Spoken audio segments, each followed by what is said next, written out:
It is going to be a noisy panel with lunch being served just behind us. So invite you to be mindful and be here with us. We have a really exciting group of people with us. We have 2 Teacher Prize finalists and a young man who are going to share with us around the topic of student agency. My name is Vishal. I am a co-founder of a non-profit called Dream a Dream back in India. And I have an absolute honor to be a moderator for this panel. So I'm looking forward for them sharing their views. Just to set context, the whole idea of student agency is something that's come up in the last few years.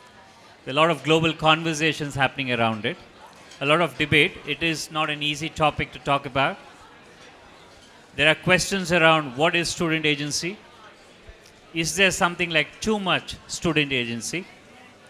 How does it look like in the classroom? Let me set the context. Oops, sorry, that's my phone. I know. I thought I had silenced it.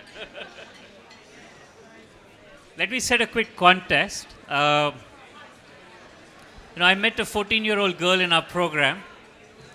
When I met her for the first time, she couldn't speak a word. She was shy, she was quiet. She had no skills to engage in a conversation. She went through a life skills program with us, turned 18, came back to us to join as a football coach. She was one of the first female coaches we had in our program. She went back to teach in the same school where she studied. And she realized that children had lost play spaces around the school because urban development had caught up. And she was quite distressed about it. Over the next 8 months, she negotiated with local community, politicians, a local philanthropist, a bunch of parents, school leaders, and managed to get a private piece of land as a play space for kids in her community. This piece of land today has been cleaned up by local volunteers, parents. It's been used as a play space for about 1,000 kids every week. Now, I have seen the power of student agency at work. When young people take charge of their own lives and communities, it can be transformative not just for them, for the communities that they work with. And this is the idea we want to explore. Why don't we start off with just a quick round of introductions? And also, as you introduce yourself, as teachers, maybe you could talk about what inspired you to become a teacher. And you as a young man probably could talk about an experience where you were inspired by a teacher. So, would you like to start, Catherine? Thank you so much. My name is Catherine Nakabugo. I'm from Uganda. I teach at St. Andrew Gombe High School, Kawala. I'm a global teacher finalist of 2018, and I'm very happy and proud to be a young teacher. I teach mathematics and entrepreneurship in my school. To say what really inspired me to be a teacher, one, throughout my school, I was not taught by a female teacher in math. So in primary 1 up to P7, I had male teachers teaching us. In English, we had female teachers, and these teachers would love us, and they would perform the English very well. Then in this math class, I was one of the best students in class, but my fellow students in class, they weren't performing well, some of them, so they hated the teacher. So what inspired me, I said, I want to be a math teacher, a female math teacher who inspires my learners so that I can see the improvement of math in my country. So I never knew that there was a female teacher in my life. But that was my dream. And when I went to high school, I did math, and that's how I joined university, and I was given math. So I'm a math teacher, and I love my students because in my class, it's all about inspiration, and you find girls are performing well in mathematics. So that's all.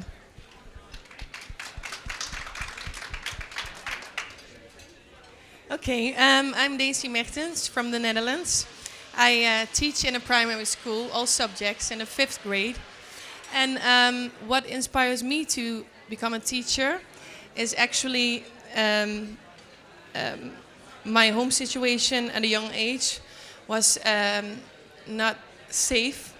So every time I went on my bicycle and I was almost at school, the time from home to school felt more safer and safer and safer. And when I was in the classroom, that was for me a safe haven. School was fun for me.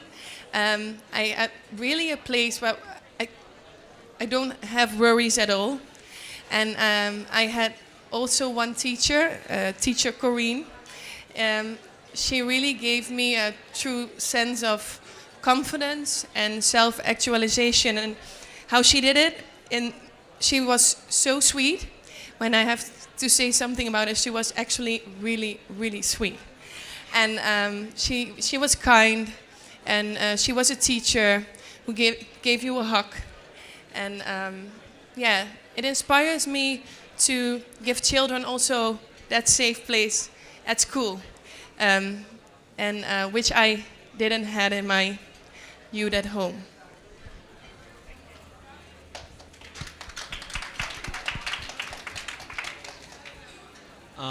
I'm Zian Virji. I'm a student at the Aga Khan Academy in Mombasa, Kenya.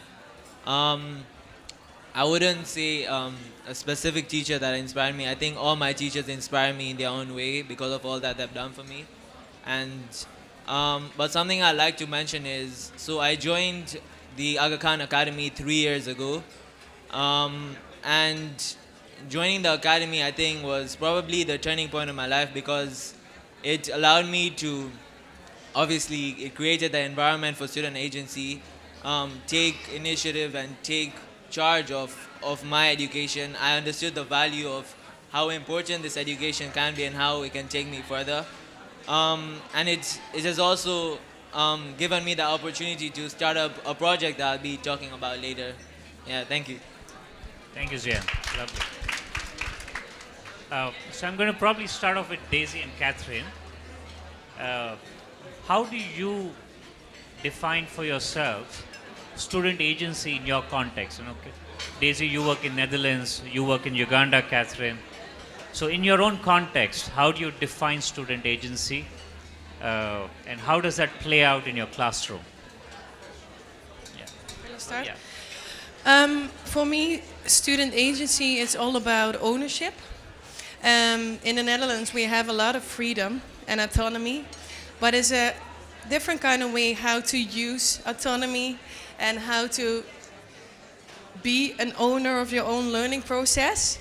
And I think as a teacher, you have to guide children in that process. It's not, you say to a child, you have to be an owner or you have to engage. You have to learn children how to be an owner.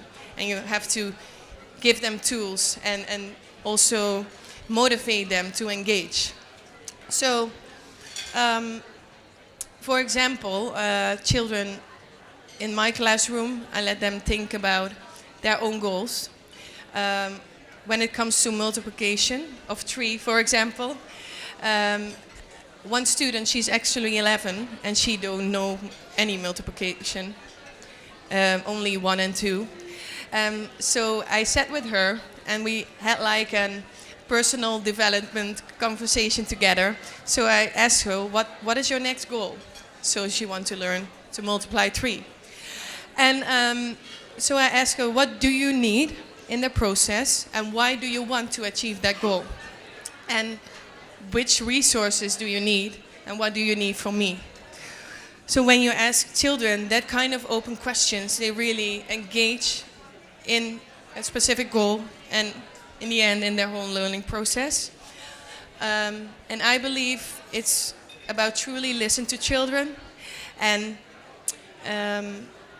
ask them what they need, not what we want them they have they need.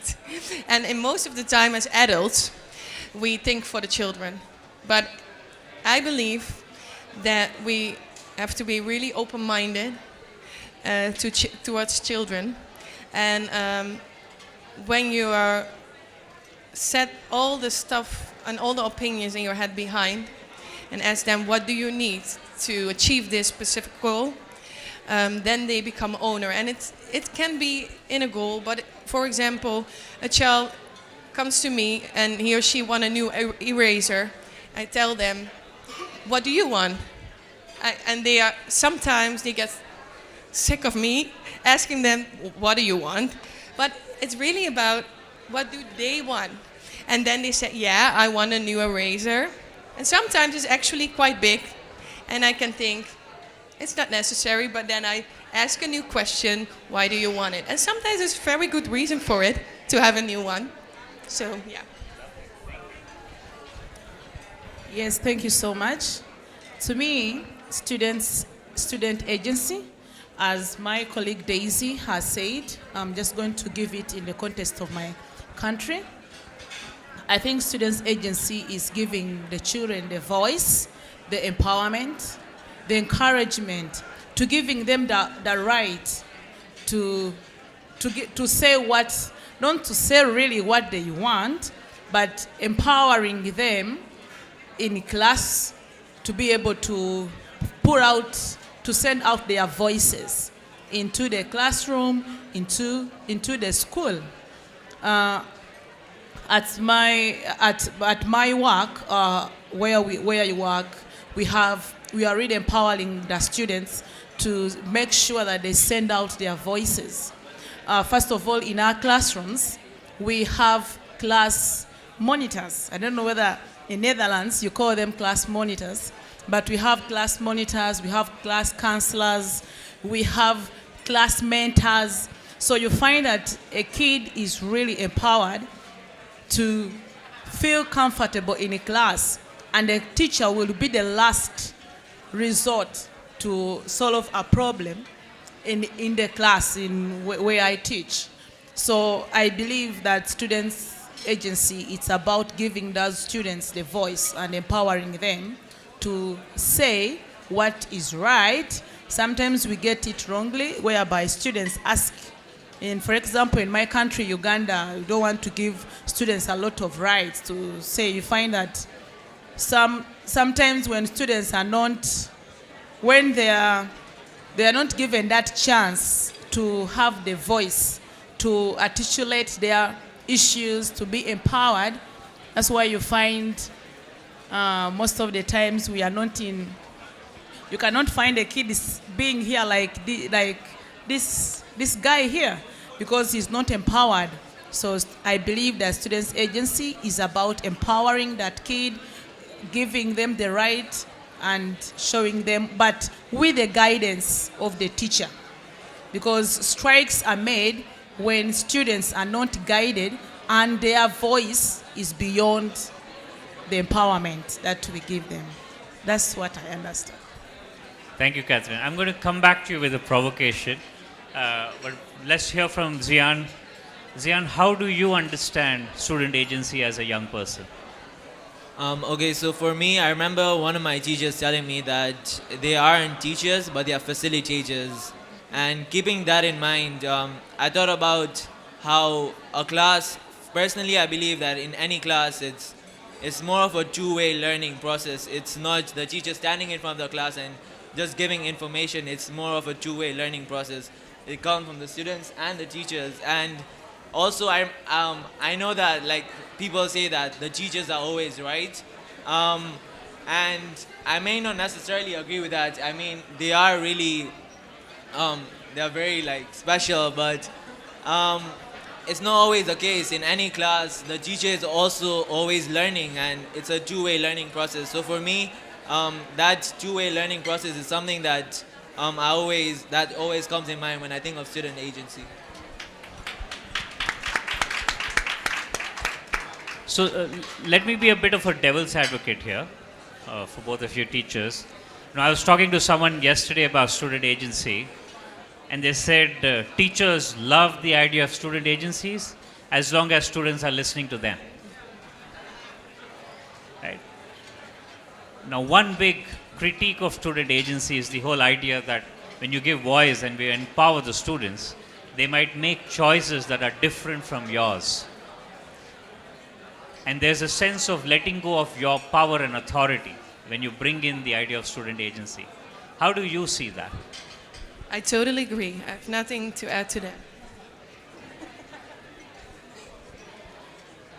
Yeah, personally, I agree with you because sometimes when the empowerment is too much, you find that the teachers they become the students, and the students they become the teachers.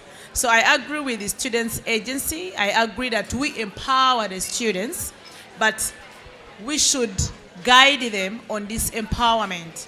I want to say this to most of you who are proprietors, who are owners of the schools, who are principals, who are administrators. You find that the teacher who is in the other room will go to class. You find that the administration empowers the children so much, not even maybe not doing it along with the teachers. So when these students, they get maybe a communication from the principal, maybe this is how you're supposed to do this, and you as the teacher, you come and you're like, you're supposed to do this. So I believe that this empowerment, or as we are empowering our students, we should do it in collaboration. What the principal is talking, the administrator, the deputies, the vice principals, we should all talk one language as we are empowering these young people.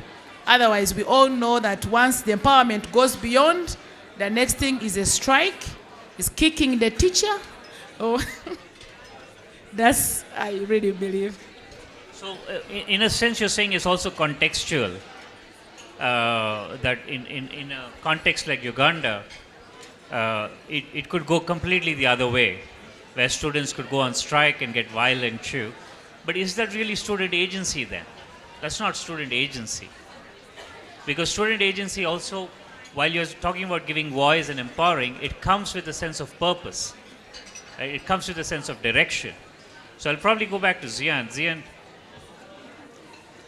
with your agency that you have, how are you channeling that empowerment with a certain purpose? I know you have a great idea that you're working on, so probably it's a good time to share that.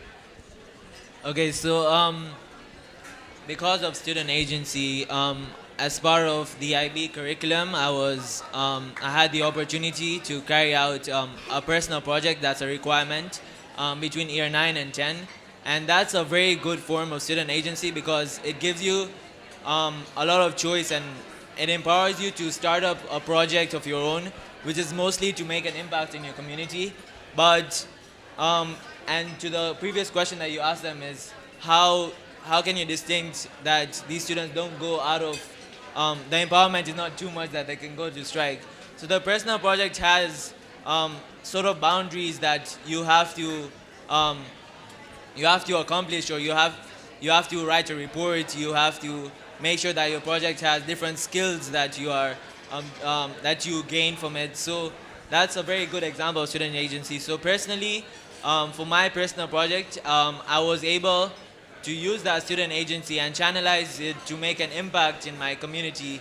And so what I did was I started an initiative that helps girls get access to menstrual hygiene.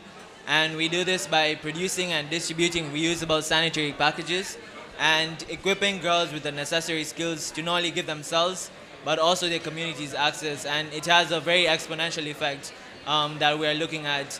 Currently, with that student agency, I've been able to expand to working with 300 girls globally in 5 different countries, and we have 6 different teams that are all run by youth. So I think that student agency, the fact that I was given the opportunity to initiate something and take charge of my own learning, has allowed me to make a difference not only in my classroom setup, not only in my school, but also in my community and at the global scale. Yeah, thank you.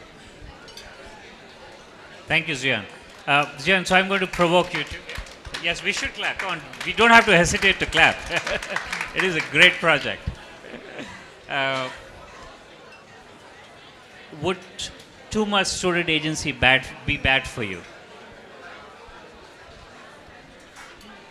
Personally, I don't understand the idea of what is too much student agency, because student agency is when you give the opportunity to students to take charge of their own learning. And the more that you have that, the more students will realize the importance of having those opportunities. The more they'll realize the opportunities of having, the more they will realize the idea of having that education that they have. So I think empowering is really helpful, but it's important to know your boundaries. And when you're putting out student agency, you have to also set those boundaries, so that, because too much of anything is not good. So yeah. Thank you. So back to you guys. How do you create the enabling environments in your classroom to nurture and develop agency in your students? Could you give us some examples of how you do that? Yes. I work in different kind of teams. And for example, there are a lot of demonstrations these days about climate. And a lot of countries, the children protest about the climate. And I always start with a trigger. So now it was an article of the demonstration. And we had like a conversation about the protests.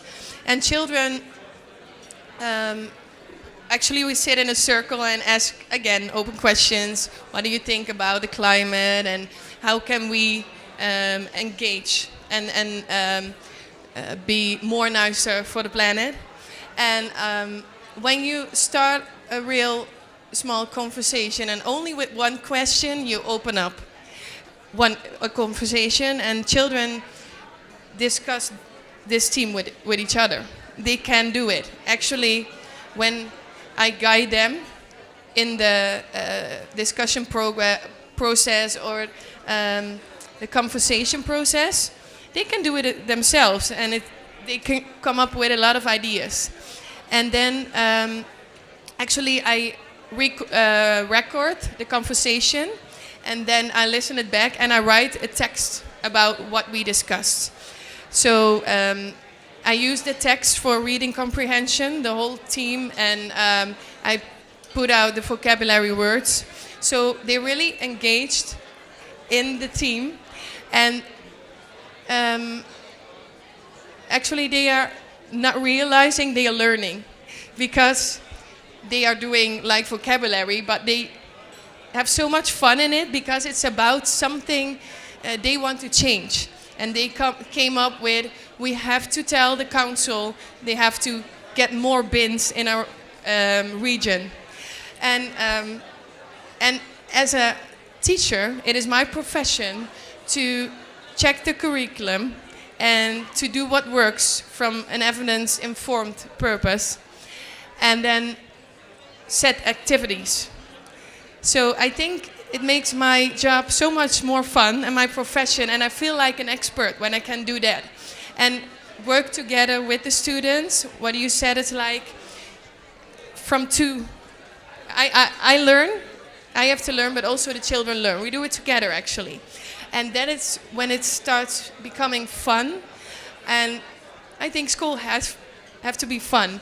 And then you can, the children build their own projects, and they arrange their own trips. Yeah. So then it starts, and sometimes I want to stop the team because I am thinking, oh, now we're working like for 6 weeks on one project, and they want to go further and further with it, and then yeah. So yeah, it's about working together and interaction and yeah.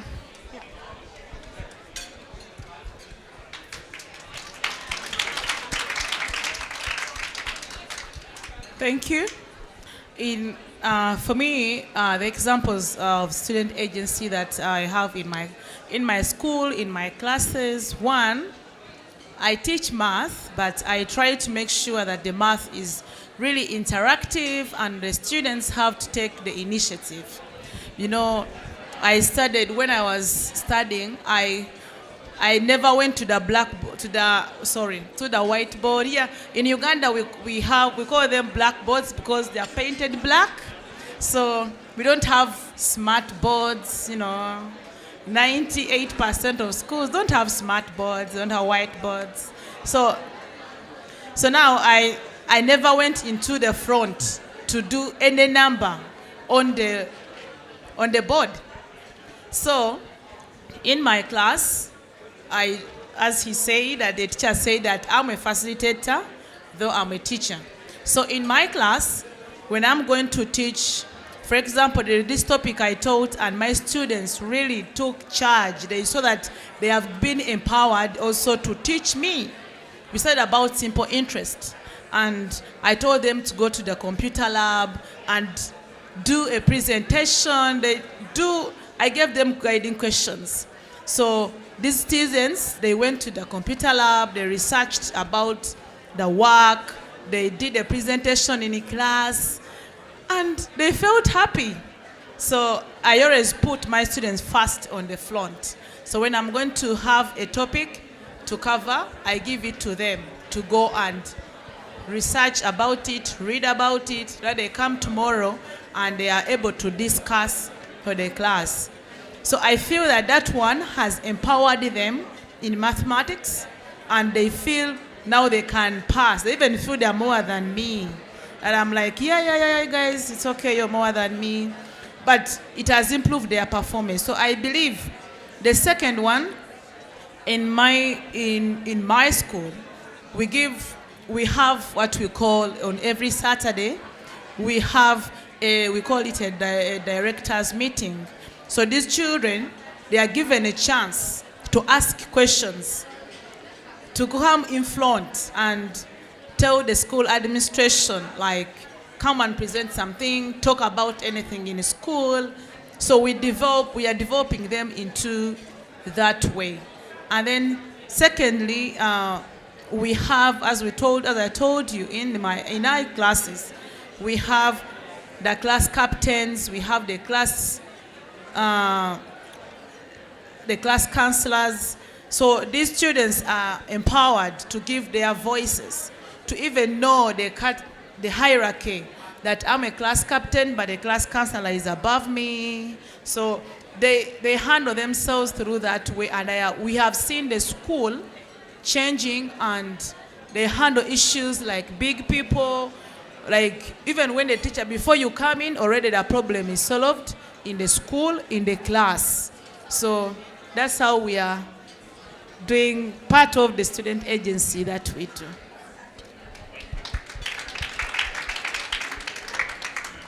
All this sounds great. One can see the impact. Sorry. All this sounds great, and one can see the impact on your students. The examples are very inspiring. Do you sometimes feel that there is a tension between you opening up your classroom spaces for children to make their own choices, create their own projects, versus you wanting to finish the syllabus, wanting to prepare them for examinations or the next grade? How do you reconcile with that tension of that there is a certain system you need to follow that's come from somewhere, and you need to meet that system, yet you need to create these spaces for student agency to nurture? So how do you as a teacher balance that? Thank you. I totally believe with you 100% that we have a curriculum we are following, and then we are trying also to bring in these things to ensure that the students are empowered. One thing I want to say, it's about planning.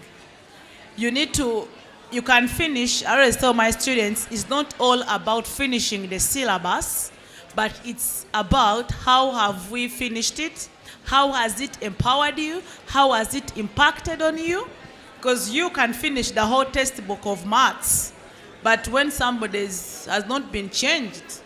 So I believe that when I'm teaching, I'm believing of impact than finishing the syllabus. So that's why I've told you that, because when you put them into that student agency, they'll feel empowered.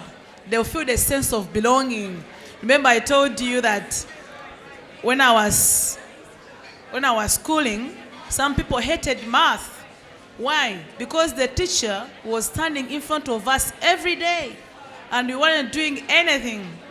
But when I put my students into, I give them the chance to teach others, I see that they have that sense of belonging. They even come for me in we call them staff rooms. Do you call them staff rooms here? So they come for me in the staff room, in my office. They say, "Madam, 5 minutes to your lesson." I feel happy as a teacher. Otherwise, nobody will come for you, they will even wait for you in class. If you don't come, they celebrate. But I believe that they feel a sense of belonging to you and the subject. Two, they are also disciplined. Why? Because they know if somebody doesn't do the homework, the assignments, anything, you won't give them a chance to stand there. Yet they want to show others that, yeah, you man, I can do it. Or did you come here? So it brings discipline management. It helps you to have their discipline, sense of belonging, and also a feel of others. For example, a kid didn't know, I have a child who gets almost like, gets like 0% in math. And a parent tells me, "Madam Catherine, but there is a girl who was very good in math. And because every time she goes in front to discuss for the class, she felt bad to see this other girl getting 0. She said, from today, I'm going to be your friend." And they came to me and arguing, "I'm going to be a friend to this girl." When they went to the computer lab, they did together the research. I'm telling you, this girl did a presentation. Not the one with 90. We have a platform of parents in our school, WhatsApp. I posted it, and the mother drove her car up to school and said, "Are you sure? Was she the one? Are you lying? You just put her there, or you're serious?" So I believe, that one, it made a very big impact in this girl. Because at home, nobody believed in her that she can do it. Because she takes home a report of 0%. But because of the empowerment I give them in class, this girl, the mother was happy. She even shopped for her things, biscuits. Said, "Wow." So I believe that such a thing, you want to finish the syllabus, but what are you impacting? Somebody may get 0, but when you do a small change, it can get to a 10%. So that's what I can say. Lovely. Thank you so much. That's such a powerful example. Daisy, you have anything to add to that? Yeah, I think when you want to give children ownership, you have to be first yourself. Take ownership as a teacher in your profession. And I think as teachers, sometimes we are too nice and we have to stretch the system a bit, because otherwise the policymakers leave it the same. And we can take a bit more, like we have to stretch it. And in my opinion, when you do things from an evidence-informed perspective, when you know why you do it and with which vision, and when you do it, always thinking about what's best for the students, then do it. And otherwise, you don't have to do it. Even if my Minister of Education says me to do it. And if he wants, I can have a conversation with him about why do I have to do it, because it works from an evidence-informed perspective. In my opinion, it's really adapted my vision, and I involve the students in it. So I think we have to take ownership about our own profession. Yeah. And then we can give also the ownership to children. You have to feel it first yourself, and then you can give it to others. Wow, beautiful.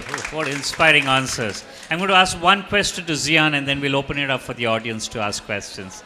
So Zian, you're a great student. I've spent time with you in the last couple of days. Yes, you are. And I know you know that. What happens when you have colleagues or peers in your classroom who are struggling, like this girl that Catherine spoke about? How do you see student agency helping them?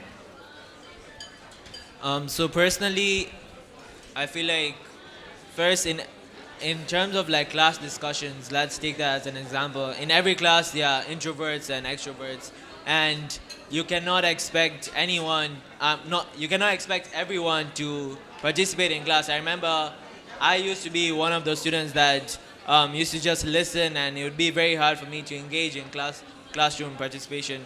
And I feel like how do we do that is, as students, as much as teachers have to take ownership, we have to take ownership of our learning as well. And I remember in our school we came up with, as students, we came up as of this idea of peer academic support. So we do have academic support. You can go to your teacher and ask for help, but I feel like it's more impactful when it comes from another student, someone your own age, someone you can relate to more maybe. It's more impactful and it's easier to maybe understand at times. So as students, we need to help each other. And if you see that someone's not doing well in class, I mean, like that girl in your class, work with someone who's not as capable and bring them up. And remember, it's a two-way learning process. So you may think that you're helping them, but in some way or the other, you also are learning something from them as well. Yeah. Also, yeah, as teachers, I think how they can facilitate this is by maybe when you're giving like group work or pair work, you have to be very deliberate in how you're making your groups and how you're mixing the students that are capable and the students that may not be as well. And yeah, so that's also important. Thank you. Lovely. Well, I could keep going on. I think we're having a great conversation. Thank you for these insights. But let's open it up for some questions from the audience. We've got a question there, 4 questions. We'll go like this. You need a mic.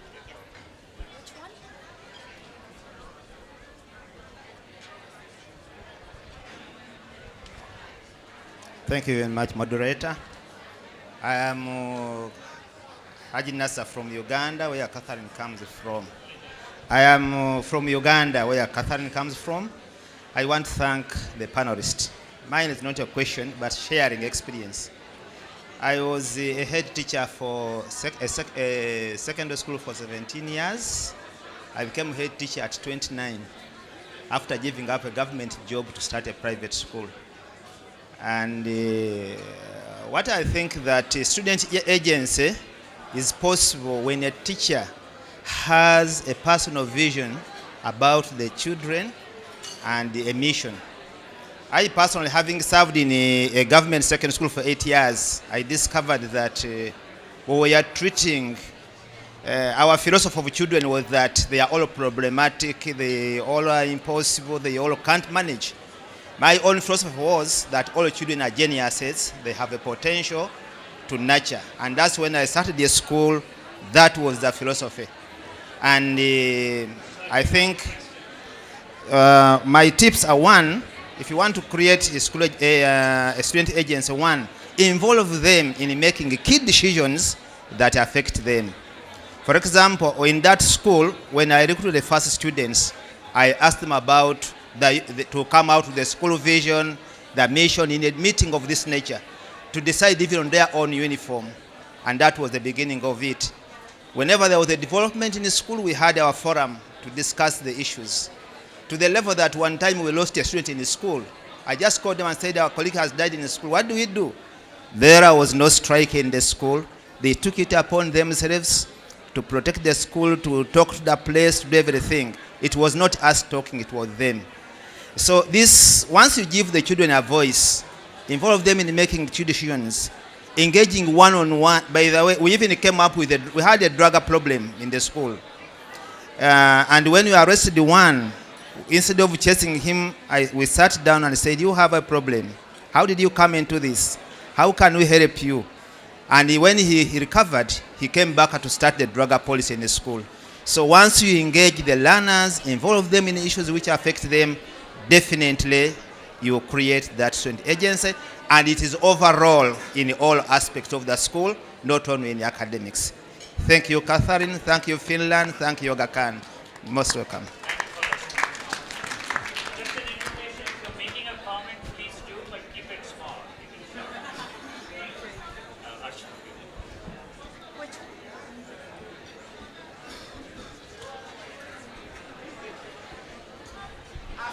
Hello. Thank you so much for such an enriching conversation.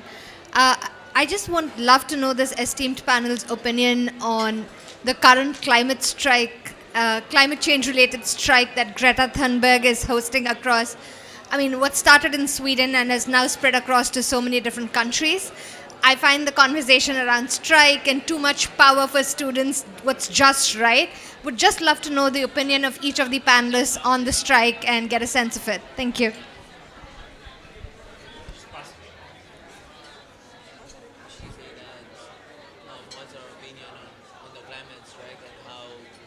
Thank you. Hi. I need to. My name. What do I need to do? What is it?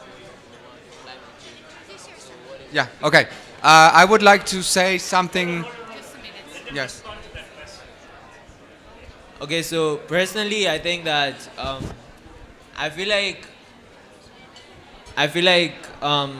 student agency did contribute to the climate strike. I mean, the girl has such an impactful voice, and it was a much needed strike because I don't think both of us would be talking about climate change in a student agency panel.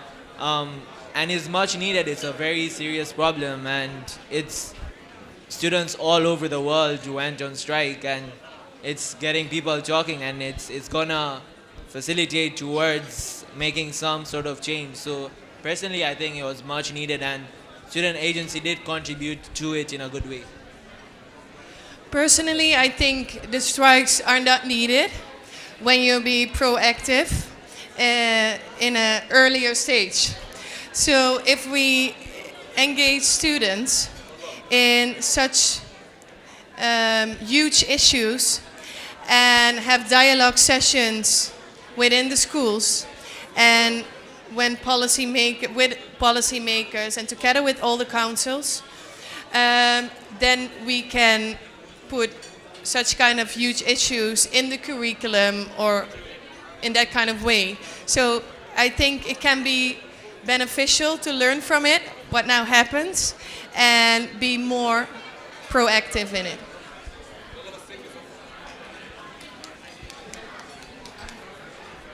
Is it on? Okay. Hi. So my name is Chris. I'm a teacher, obviously. So I wanted to I forgot your name, but I wanted to give you a compliment because I work in the IB as well. I'm an IB math and design teacher, and just want to let you know that what he says, you're on the way to become a global citizen because you have the lingo and you say the right things. Thank you. And this is really prominent, and it's well done. Really, I know about these personal projects and all of that. Thank you. Really, really, really good. So Thank you. that was so because the student agency. I mean, you obviously, with your personal project, you had your mentor or your teacher, your guide, and without him or her, I think that just to come student agency, because what I'm missing here is it makes the impression that these kids can do whatever they want. But I think you need to have guidance. That's what you said as well. If it's too much, uh, if it's too much of something, it's never good. So I was wondering, how do you set the limitations to the children? Because they need to become decision makers. That's what we aim for, right? To make the right decisions, go on the street, protest, like do the demonstrations against climate and all of that. But they need to learn that. So, and I was lacking, because it's they cannot do whatever they want. So, how do you provide the limits? Because I think that's very important. Without limits, it will become chaotic, and then I don't know if we would be so happy about it. So I was wondering. Thank you. Thank you so much, Chris. Yeah, I'm going to answer you just in 1 minute. How do we limit? I don't know whether I've got the question very well.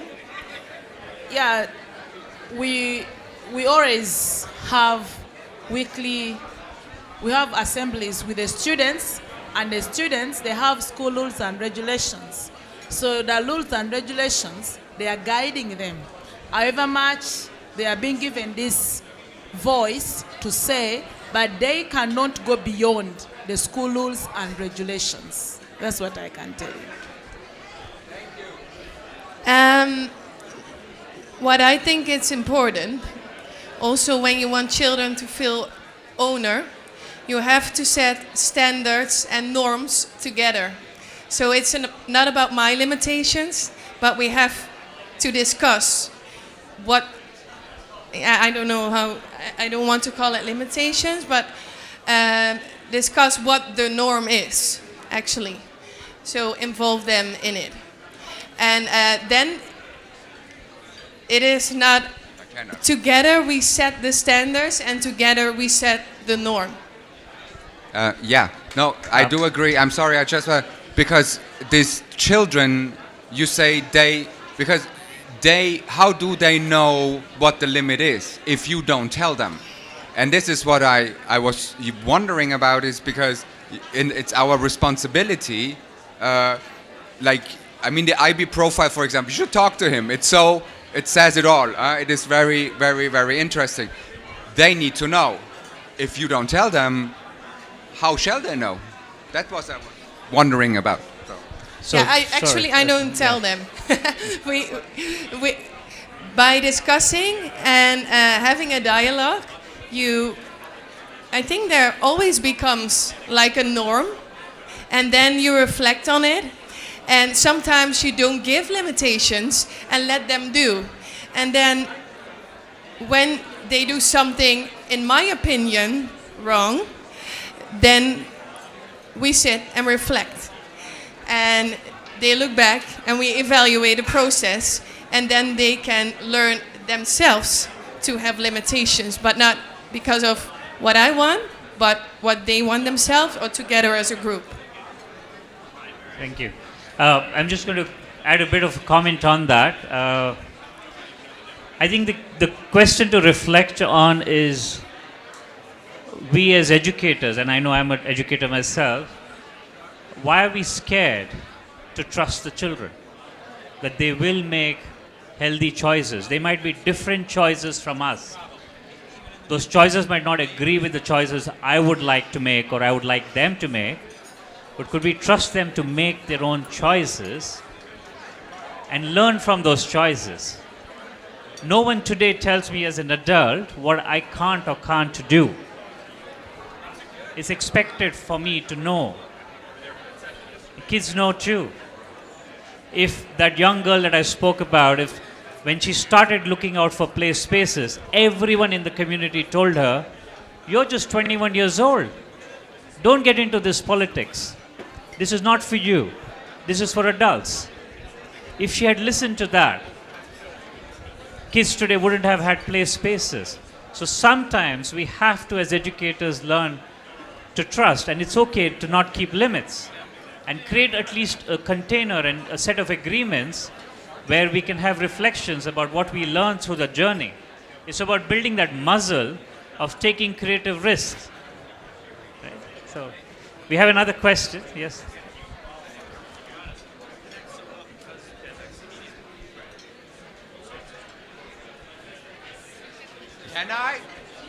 Are you ready?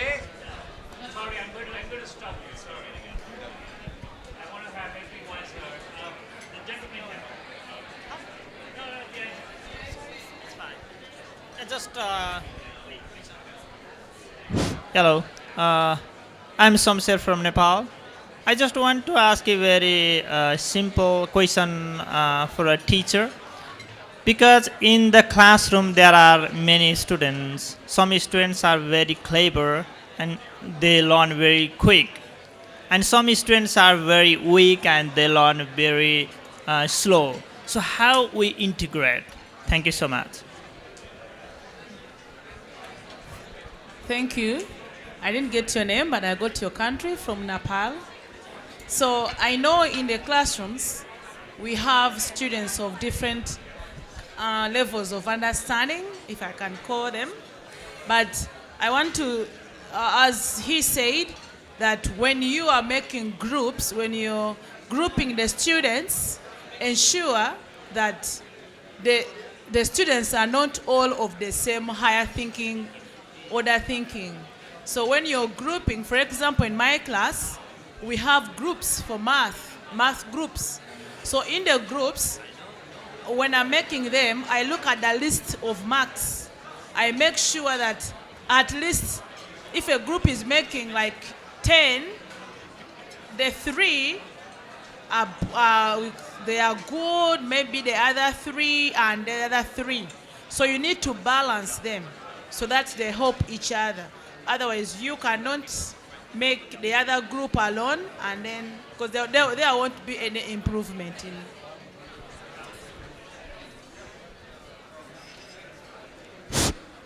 I believe that student agency, especially in classroom, and perhaps not leadership, promotes critical thinking, creativity, and collaboration, which actually are skills that we need in the 21st century. But here we also have forces that impact on students' agency, like, for example, curriculum. I happen to have taught 2 different curriculum. Now I am teaching IB curriculum, which actually gives room for students' agency in terms of, how can they take their own charge of their own learning. But it's not true for other curricula. The first one that I was in never gave room for this. But as a teacher now, I see the point of the teacher taking charge and knowing exactly what they want in class, so that even if the curriculum does not give room, then if you recognize the 21st century skills, then I believe that you can still create room for such so that students maximize on their own learning. That's my comment.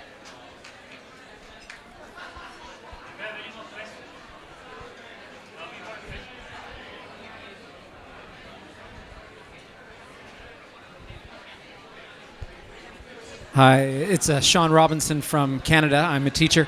And I wanted to ask Zian a question. I as well, just like Chris, was really impressed with the project that you were doing regarding sanitation pads, reusable ones, and really helping girls that need them.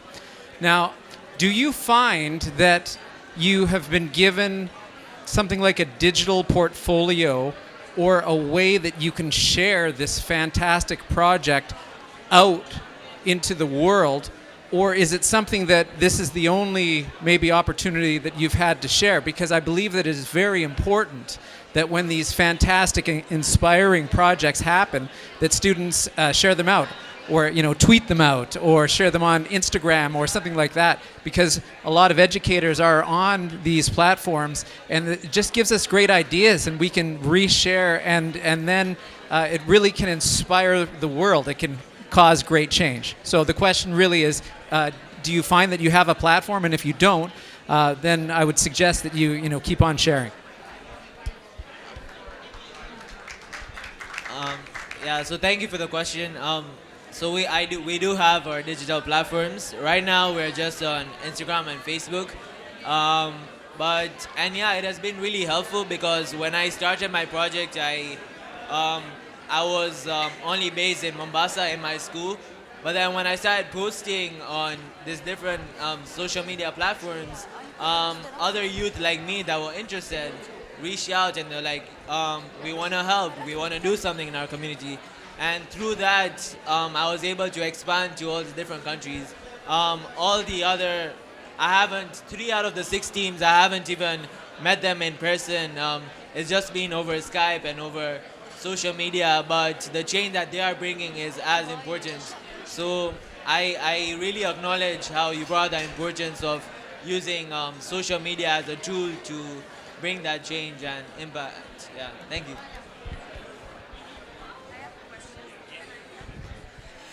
We're almost at the end, but I want to ask you a question also.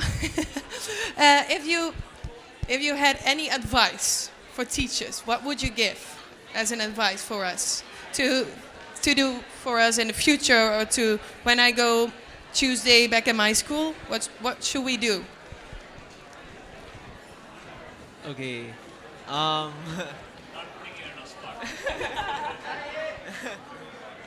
think I would say a lot of the teachers that we have here do put that in place already, but giving each student individual importance, because it's a tendency, assuming you're teaching a class of 20, I mean, it's very hard to connect with each student individually and give them each importance and get their voices to be heard.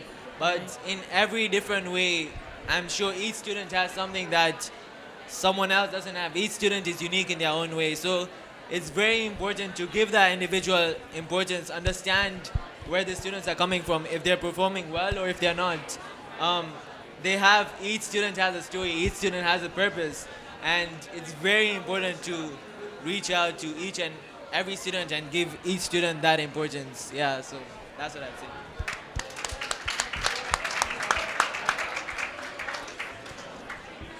Well, I just have to say thank you to this amazing panel. The examples are real. The examples come from real life experiences in classrooms with projects that are being run. It's just so, I feel just so hopeful to be in the presence of teachers who are transforming education for every child, and young people who are taking over our world with the right purpose and the right direction. Thank you. You've been a great audience among all the noise around. Big round of applause for all of you and for the panelists. Thank you.